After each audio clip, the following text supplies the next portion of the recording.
Okay, so Bless Unleashed.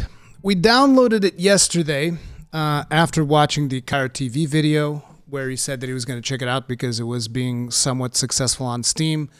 I was like, okay, so let's see what's going on with this game. Even though I should preface this by saying I do not trust the people that are behind this game out of principle because this game has been released like a grand total of 6 or 7 times. I forget how many.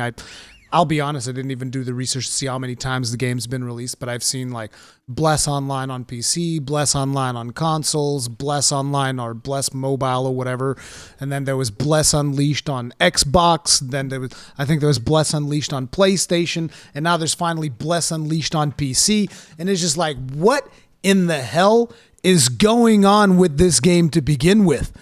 Like, I am very hesitant to place my trust in this company. As a matter of fact, last night after the stream, I went looking to see, the content from other creators to see what people were saying about this game because I was curious. And I ran into a channel that I think I had it open somewhere around here. I might have closed it, but it was a channel by this guy. It was called Minion256, I think. And he was apparently a Bless preferred partner at some point, which probably means that he was involved in their content creator program. They probably had a content creator program where they gave people like maybe early access to stuff or something like that so that they would create content. This is very normal practice. And he had a video where he was very concerned about the PC version of Bless Unleashed because he was basically talking about how one of the developers, I think is developer or publisher, NeoWiz, how they're not very reliable with patches and with content for the game. They tend to, basically make their profit and then move on and kind of like abandon the game before or something like that. And I watched that video and I was like, wow, this does not sound particularly good. And it did not reinforce my confidence in this company whatsoever. That's not to say that the game is going to be bad. That's not to say that you shouldn't play the game. That is just like the little bit of research that I did do. That's what it turned up. And I was like, I don't know about this. But I kept on playing for a couple more hours until I eventually got a little bit bored of it and decided, this is probably enough for me to give people my thoughts on the game. So let's start by talking about the visuals. Now, like I said, the visuals that you are watching here don't really do it justice. The game looks better than this. I don't know if there's something wrong with the recording on my OBS. It's not like the game looks super impressive, but it looks decent. It does have a performance issue regarding the lighting of the game. And I have to thank whoever it was that said yesterday in my chat that this game was very demanding with the lighting because I was playing the game on low settings and the game was running like ass. And I was like, I don't know what's going on. I don't understand why this game's running so bad. This is weird as hell. Like the visuals aren't even that impressive and the game is running terrible. Well, let me tell you, I went in and I put in custom settings. I changed the lighting down to low and I was able to put everything else to max and the game ran fine. And I was like, okay. So if you're having performance issues with the game, that would be my advice. Go into the lighting section of the visuals, turn that down to low, and you can probably put everything else to max, and the game should run just fine. Now, the visuals of the game are okay. I like them. They're fine. They're serviceable. They're not going to blow your mind or anything, but it looks pretty decent. Probably if you have a more powerful rig than I do, you might be able to crank up the lighting as well, and then it might look even better. But I wouldn't say that the visuals are impressive by any stretch. They're good and they're serviceable. The animations, on the other hand, are really good. As a matter of fact, I remember when I looked at some of the Steam reviews, a lot of people were saying that the combat in this game is amazing. And I have to say that I think a lot of people are confusing the combat with the animations. Okay, the combat is okay, but I wouldn't call the combat of this game amazing. I would say that the animations are really good, which makes the combat feel good, but I wouldn't say that the combat itself is amazing, if that makes sense. Combat is decent. It's engaging. I like it. I think it's fun. But at the same time, there's a a little bit of problems with the combat that I have, in which sometimes it feels unresponsive, because I'm talking from my experience as a crusader. There's like a set amount of combos that you're supposed to do. Like you'll go, in the case of the mouse, it's probably right click, left click, or left click, right click. But I was playing with controller, so it'd be like R1, R2. But it's like, you're supposed to do those combos, and if you mess up the combo, like, your character just kind of like stops attacking. Or at the end of the combo, there's a time in which you can't actually do anything, and it feels weird. At least to me, it felt weird. Like, I understand the reason why it's there, but it feels weird. And it kind of like breaks the flow of combat, which... This is something that it's not going to be the same for everyone. Like, and it's also going to depend on the class that you are playing. But for me, it was really noticeable. It's like every single time that you like mistime a button prompt or something, it just feels bad. It feels like it's everything just grinds to a halt. And it's an action game, right? Because it doesn't do tap targeting, it's action. So you're like, I don't know. Either way, the combat is not really the problem that I have with the game. It was fine. It was decent. The story of the game, I can't really tell that much about it because, you know, the game doesn't really tell you that much about it to begin with. There's some cutscenes at the start. There's some stuff that happens, sure, but the quests, linking the quests along the way, they're usually just your traditional, go here, kill 10 boars, go there, kill this. Go. And so eventually I just stopped reading because it wasn't really gripping me all that much. But all you need to know is, like, look, there's evil forces and you got to go kill the evil forces, okay? There's some evil people out there. You got to go kill them. They kill one of your friends early on in the game and you get saved by somebody else. You join that other person, then you work against the faction of these people that are called, like, the Faceless. And that's kind of like your thing to keep moving forward. Personally, I just would grab every quest that was along the way and I would keep going because I just wanted to level up and see the combat and see if the quests would become a little bit different. Besides the open world questing that we're doing right here, I should actually advance forward because I got a little bit distracted here and I was just like doing random stuff. But besides the open world questing that is available to you, there's also these instanced fights that you can do, and I believe there's actual instances when you get to level 19, but I think that from the Lazy Peons video, that instance was like a one boss fight instance or whatever, which is very similar to all the other instances, so I don't know how big of a deal that is. But I'm assuming that later down the line you get some really good instances, but it takes you a good long while to actually get there. So, yeah. Beyond the combat and the instances and all that stuff, there's obviously character customization. You get to customize your character. The thing is, I wish I knew what the limits of the skills were, because you don't know how many skills you're going to get as you level up. So you might end up putting points into stuff that when you get to the end, you're like, oh, I actually didn't care for that. But at the same time, I got a bunch of free things that just let me change my skill points, so that wasn't really a big deal. So I just started putting skill points wherever I felt like it, and just planned on eventually I will I'll just respec or whatever. It's not really a big deal. The big bosses that you will find throughout the world are pretty cool. Let me fast forward here. I'd like to actually show you guys one, but I don't. Oh, this is one of the instance ones. It's just like an arena thing, and then you fight a boss in here. But there's some open world bosses that you fight that are pretty cool, like this one. The Divine Shield Maiden that we're fighting here that require multiple people to fight. These I thought were really cool. But at the same time, they also showed me one thing that I was not a huge fan of, which is that your energy, your health bar actually does not regenerate outside of combat in this game. So whenever you're outside of combat and you don't have enough health, you're expected to either drink a potion or to eat food or to find like a fireplace that will actually like slowly regenerate your health. So I'm predicting that on the higher levels, you're going to need to learn to craft potions or whatever in order to be able to sustain yourself as you are grinding through mobs, which I can see that becoming a bit of an annoyance upkeep when you're at the end game. Again, this is just from my limited experience with the game up until this point. But Yeah. The questing, like I said, I don't think is particularly interesting. They do this theme park thing. I think that this game would also work very much like New World. I feel like this game would work better if it was more about you just running through the world and engaging in the random quests that you find along the way, as opposed to having like an actual main quest with a story and all of that. Because, like I said, the story hasn't really grabbed me at all. I'm like, oh yeah, this person died. Yeah, sure, whatever. I met her like literally 5 seconds ago. She's supposed to be a really good friend of mine, but I don't know.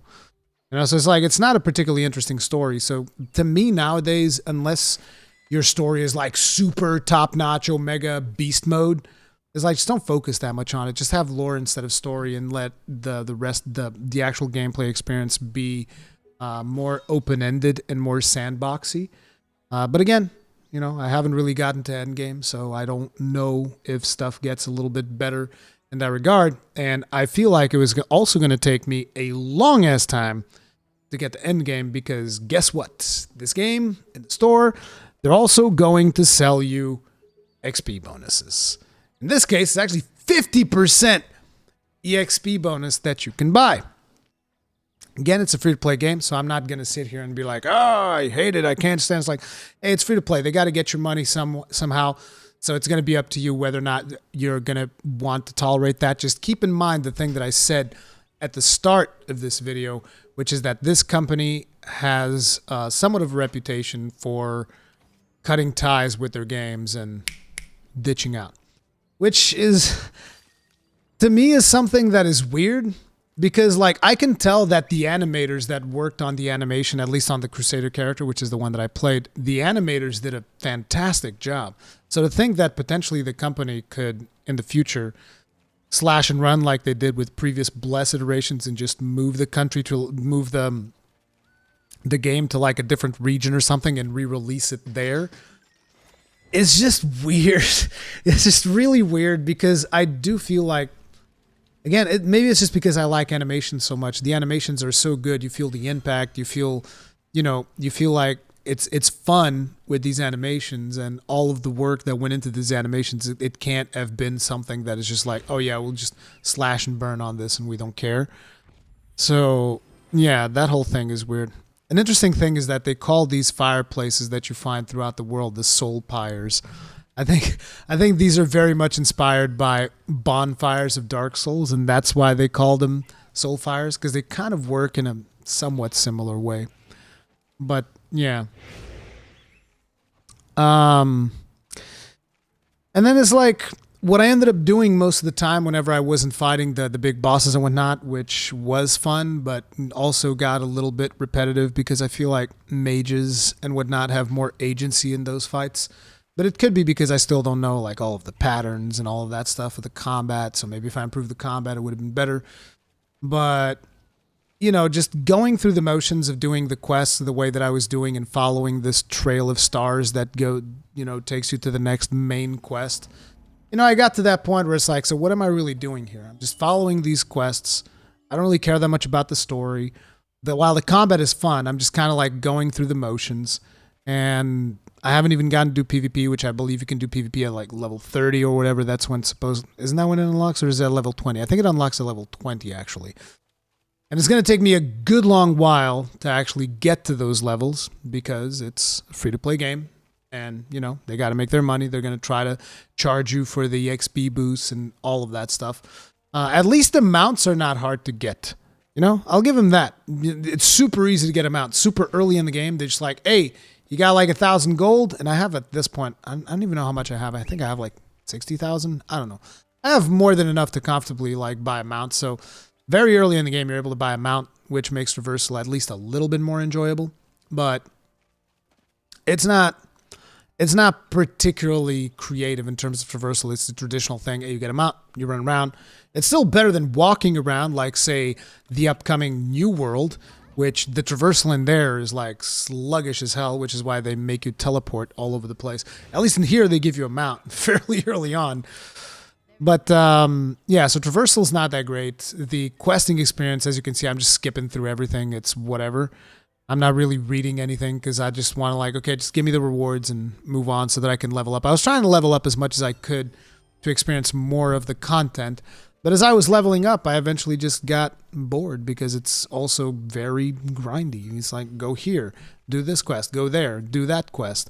And I get it, like probably at endgame stuff opens up, but it takes so long to get there. It's one of these things that we got to keep in mind with free-to-play games, particularly free-to-play MMOs, is like if you're not paying, this is something that I've heard someone say, I don't remember who it was. Oh, look, I actually have 192,000 gold. So yeah, I comfortably buy mounts.